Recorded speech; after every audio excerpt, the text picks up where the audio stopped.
Dans son sommeil, le pêcheur verse une larme qui perle sa paupière close.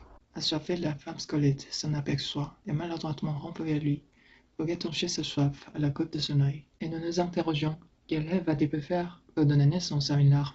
Les larmes du rêveur naît lorsque l'âme potentielle s'autorise à ressentir ses douleurs et à penser ses plaies, lorsqu'il s'autorise à voir quel rôle autodestructeur agit sa perte de confiance en la bonté du soi et qu'il se sent coupé du cycle nourricier et rénovateur de la nature de vie-mort-vie.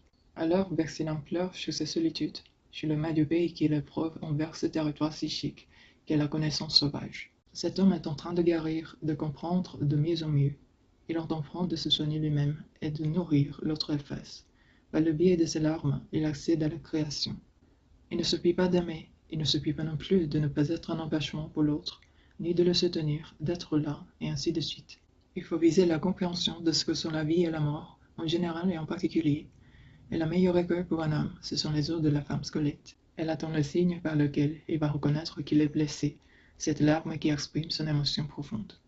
En admettant sa blessure, il nourrit la nature de vie-mort-vie, initie le lien et entame le processus de la véritable connaissance. Nous avons tous comme l'arrêt de penser que nous pouvions être guéris par quelqu'un d'autre. Il se passe beaucoup de temps avant que nous en prenions conscience, dans la mesure où nous plaçons ces blessures à l'extérieur de nous-mêmes, au lieu de reconnaître son intériorité.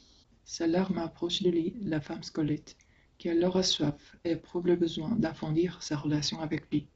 Dans les contes, les pleurs rappellent à nous les choses, les corrigent, fournissent la partie où la pièce manquante.